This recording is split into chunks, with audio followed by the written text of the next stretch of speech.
Hello বন্ধুরা, welcome back to my channel সহজ শেখা। আমার সহজ শেখা এডুকেশনাল চ্যানেলে তোমাদের সবাইকে আবারও স্বাগত। তো চলো আজকে ইংরেজি গ্রামারের ভেরি ইম্পর্টেন্ট একটি টপিক ভয়েস চেঞ্জ, মোডালস যুক্ত ভার্বের ভয়েস চেঞ্জ কী করে করতে হয় সেটি বিস্তারিত জেনে নেব। মোডালস কি? মোডালস কথার অর্থ ভাব বা ভঙ্গি, অর্থাৎ এই মোডালসগুলি ব্যক্তির মনের ভাব প্রকাশ করতে সাহায্য করে। এরা সব ক্ষেত্রে সাবজেক্টের পরে বসে এবং এদের পরে ভার্বের প্রেজেন্ট ফর্ম হয়। কিন্তু আমরা যখন প্যাসিভ করব অর্থাৎ ভয়েস চেঞ্জ করব তখন কিন্তু ভার্বের আর ফার্স্ট ফর্ম হবে না, সেখানে সবসময় মূল ভার্বের থার্ড ফর্ম করতে হবে। তো চলো জেনে নিই কী করে মোডালস যুক্ত ভার্বের ভয়েস চেঞ্জ করতে হয়। প্রথমে আমরা বিস্তারিত কনসেপ্ট বা নিয়ম জেনে নেব। কি বলেছে? প্রথমে অবজেক্টটিকে সাবজেক্টের স্থানে আনতে হবে। 2 নম্বর নিয়ম, এরপর মোডালসটিকে বসাতে হবে। 3 নম্বর নিয়ম, মোডালসের পরে বি বসাতে হবে। 4 নম্বর নিয়ম, বি এর পরে মূল ভার্বের থার্ড ফর্ম করতে হবে।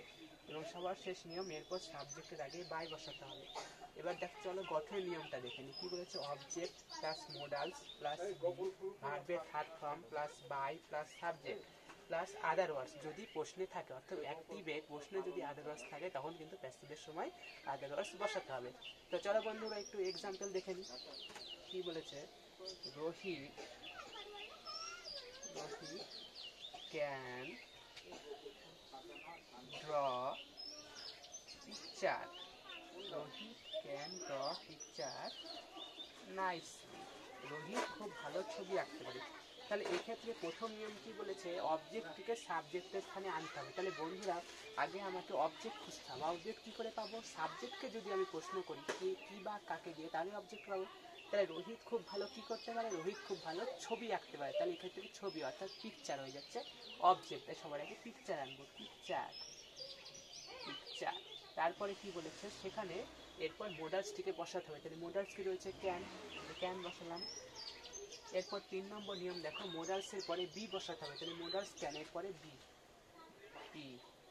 তারপর 4 নম্বর নিয়ম দেখো, বি এর পর মূল ভার্বের থার্ড ফর্ম করতে হবে। তাহলে মূল ভার্ব কোনটা গো? ড্র। এটা হয়েছে মূল ভার্ব। তাহলে মূল ভার্বের ড্র এর থার্ড ফর্ম করলে কি হয়? ড্রন।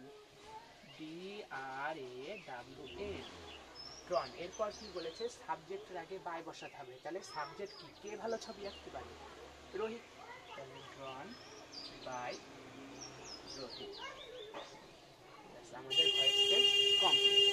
আর বন্ধুরা, খুবই গুরুত্বপূর্ণ একটি কথা, তোমরা কিন্তু খাতায় নোট ডাউন করে লিখতে পারো। কি? কেবলমাত্র আই উইল এরপরে শ্যাল বসে এবং বাকি সব ক্ষেত্রে উইল বসে। কেবলমাত্র আই উইল এরপরে শ্যাল বসে এবং বাকি সব ক্ষেত্রে উইল বসে। তো বন্ধুরা, আজকের ভিডিওটি তোমাদের কেমন লাগলো অবশ্যই আমাকে কমেন্ট করে জানাও, এবং আর কী কী ভিডিও তোমরা দেখতে চাও অবশ্যই আমাকে কমেন্ট করে জানাও। আর ফেসবুক থেকে যারা দেখছো চ্যানেলটিকে ফলো করো, লাইক করো, কমেন্ট করো।